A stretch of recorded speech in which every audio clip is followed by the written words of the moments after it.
All right, y'all, what's up? Back at it, still driving. Told you I had an hour and a half, so I'm gonna use all this time wisely and get these videos done. So yeah, I'm Zach Alack, got the same clothes on, but hey, the only thing pertinent here is the information. Don't worry about what I look like, what I'm doing. Just get the information, jot it down, take some notes, look into it, decide what you're gonna do, and pull the trigger. That's what we're doing. Pulling the trigger on stuff in 2022. We're not sitting on the fence no more. We're pulling the trigger. We're getting this stuff done. They ain't giving you much time to get it done, as you can see. So this is trigger pull time. 2022 is going to be the year of trigger pulling. Forget the New Year's resolution. Throw it out the window. It's the 2022. You better get your house in order. Trigger pull. All right. So look, in this video, I just uploaded part 2, gold. Let's get into silver. As promised before, I said keep watching.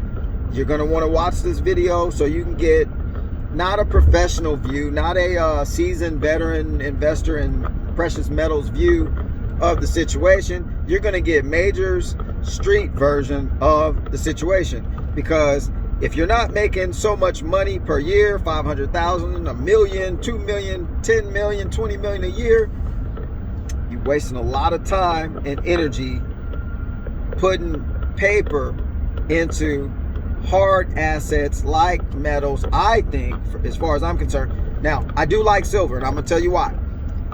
Because you're going to need access to those funds to get through whatever. Just imagine if you went through the Great Depression.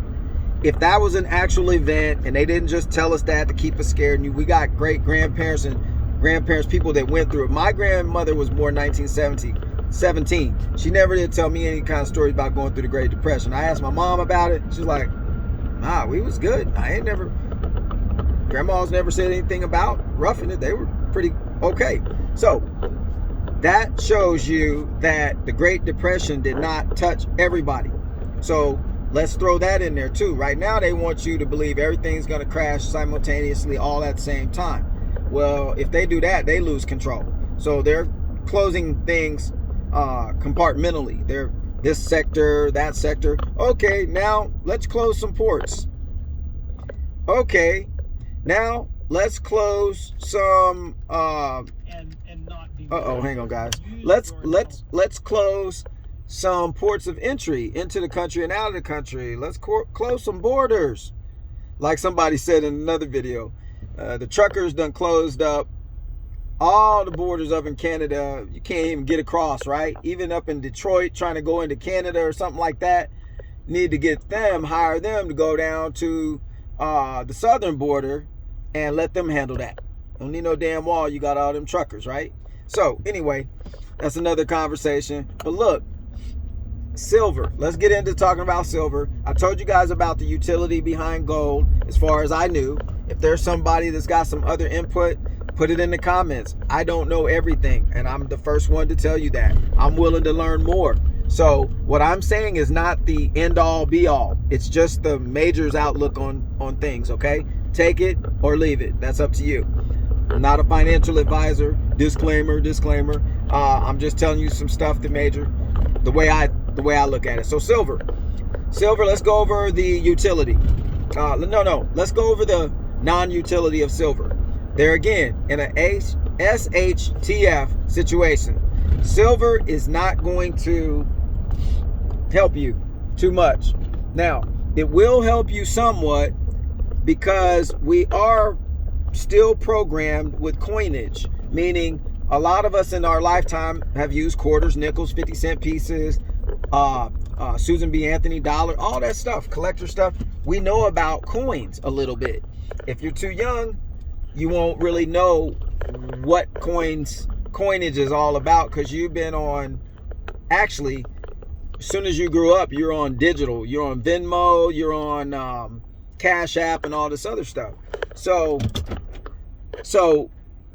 as far as that's concerned, there's the younger population is not too savvy on coins, but some of us older folks are. So it may have more intrinsic value for me to trade you some silver if you're old enough to say, yeah, that's kind of valuable to me because I don't have that coin. So yeah, that could be some type of legal tender on the streets in a SHTF event where some older owner of a store might say, yo, you got how many silver coins? Dope. Okay, this is what we're gonna do. I'm gonna make you a list of what you could buy with that in my store. That could happen. Gold is gonna be a little fishy because people don't really deal in gold every day. Well, not people I'm associated with. I'm sure there are some groups that that's what they do. But us going to the store, we're gonna see and have programming about silver coins coming out of the machine, giving you your change back. Stuff like that. We're going to see, oh, I got a coin collection. Oh, that's valuable to me. I want to pass that down to my children and my grandchildren get it, and my great-grandchildren I left that stuff for them or whatever. So it does have some type of value. But the downside with silver is most people are not going to trade you there again. Trade you some silver coins for some bread, for some eggs, so on and so forth. They may trade you some eggs, a half a cow for a box full of bullets. They may trade you some food from their garden that they have in overage. If an event happens and money is useless for a short time, meaning it's not, how should I say, if your credit card stuff goes down, all your terminals, power grid thing, nobody's going to be that concerned about cash. It's going to always revert back to what's valuable to me at that moment. So if what's valuable to me at that moment is security, I'm going to trade you some food for a gun. If what's valuable to me at that moment is my kid is sick and I need a doctor, I got a doctor, he'll take a trade. I'm going to give him some of my stored up gasoline because that's what he'll trade for. Then he fixes my kid. Those are going to be the things that are tangible. Silver's cool. Collectors, yeah, it's cool for that. It is somewhat of it has a store of value, but there again, it's manipulated value because silver's at $23 an ounce today, 23 and some change. The only problem is when you go to buy some silver, I've stocked up on some silver because I like silver coins, I like silver bars. It's cool. I don't have to put in $1,800 of hard-earned labor. That's what money represents, is your labor, because that's what you get for performing labor. So I don't have to put $1,800 of my hard-earned labor hours into one coin. I could take that $1,800 and put it into 100 coins or whatever the figure is. I'm just throwing out hypothetical numbers and have 100 pieces. Well, I'm more fluid if I can have 100 pieces for $1,800 instead of one, right? Some people say, well, no, because in that one coin, I have $1,800 of value. I could take that one coin on the plane, get out of the country, go somewhere else and transfer and have some money. Okay, but damn it, if you lose that one coin, now what? What if you get it confiscated at the airport? Now what? Shit can happen. Shit happens. So I'd much rather have more than one. I'm the guy that's always going to utilize having two of everything at the least, two vehicles at the least, two tools at the least, two of the same kind of tool at the least. If I break one, lose one, I got a backup. That's the whole point. That's a prepping mentality. So get into that too. But silver, the best upside with silver as far as utility is concerned to me is it's collectability. I can buy more of it with my paper than I can gold. So that way I can give some to my children. I can spread it out without having to invest so much capital to be able to spread it out. And then it actually has some it's an antimicrobial surface. Like I said in the other video, silver has a health use case to it. People drink colloidal silver. It's like ionized silver particulate in a certain kind of water, minerals, blah, blah, blah. It's a mineral type of metal. So it has a value for your health. So you can actually use it as a health aid, boost your immune system and stuff like that. It kills silver. Viruses can't live on silver. Go research that. Make sure I'm right. Make sure Major's talking right. But I'm sure that's what I read before. That's why I know it. But I haven't used it. I don't have a microscope where I can say, oh, those viruses I placed on that silver bar just died. They just fell over and died. I haven't done that. But based on the information I've read and acquired over the years, that's what silver does. Has those type of use cases attached to it. So, excuse me. As far as silver versus gold, I like silver more. If I was going to invest in, I would get more silver than I would gold. If your money's low and you're investing cautiously, yes, more silver than gold. That's just my suggestion. If you don't have to invest in either. Like I said, if you're going to do it, you want to don't keep all your eggs in one basket. Don't put all your eggs in one basket. Diversify your holdings. A little gold, a little silver, a little real estate, so on and so forth. So a little bit in stocks. That way, if any sector gets hit at any moment, I'm not losing everything. I have time to recoup. But listen, when you do investments, I meant to say this on the last video. When you get involved in investing your resources into other resources that could accumulate and could get you further down the road with more options, keep this in mind. We're in such a hustle quick, get it now environment that it's going to be overlooked. Don't get into this stuff if you're expecting to get rich tomorrow. Getting into crypto and thinking you're going to get rich quickly, it could happen. Just like I could hit it at the casino in Vegas. I could. It's all hypothetical. It could happen. It's possible. It's 1 in a million shot. But I think I can. Okay.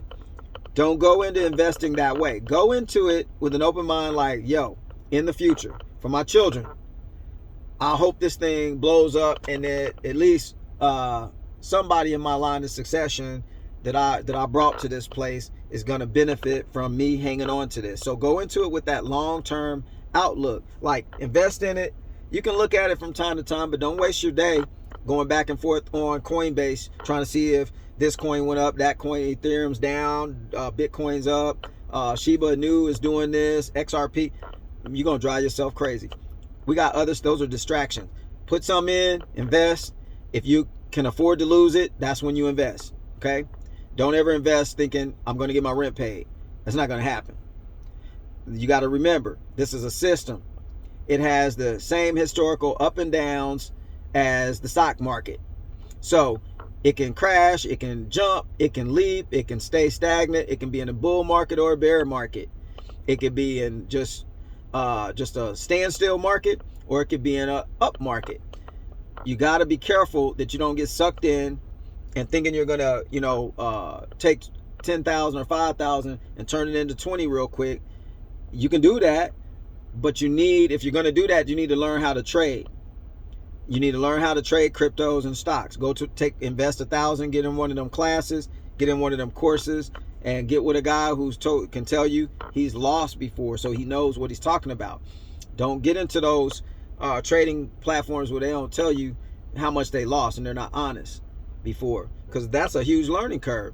I'd rather learn from a dude that done lost it. That's how millionaires get that million back after they lost it, because they already know how to do it. Just had a bad run, had a set of circumstances, made a couple of wrong steps, one step to the left and you should have went right, and the whole thing could fall down. So you get back up and get at it and hustle again. That can happen to anybody at any time. So just know that you looking into alternative ways to fund your family, to retain some of your hard-earned hours. That's what money is. Stop thinking it's just I can go do what I want to. That's supposed to be the money is the flip side of the hours spent to accumulate it. If somebody gave it to you and you inherited it, that's the time they spent to develop it into whatever it is they gave you. So just know there's more into money. Money is an energy. It's really energy. It could be good energy or bad energy attached to it. So like my dad always said, hey, all money ain't good money, son. So you got to remember that all money ain't good money. Some money got some crazy jacked up energy attached to it. It's best to just walk away from certain deals. But anyway, silver could be a good play, might not be a good play. If you got little money and you just want to play around with it, get you some silver. At least you got some coins to look at from time to time. Get you a little gold. Like I said in the other video, I'm not opposed to anybody getting anything, but I'm not going to put all of my hours into investing either one of those. I'm going to do a little bit here, a little bit there, accumulate it over time. And then heck, if it's worth something at the end of all that accumulation period, then I might access some of it and use it. But I never go into it saying this is going to bail me out of my jam that I'm in.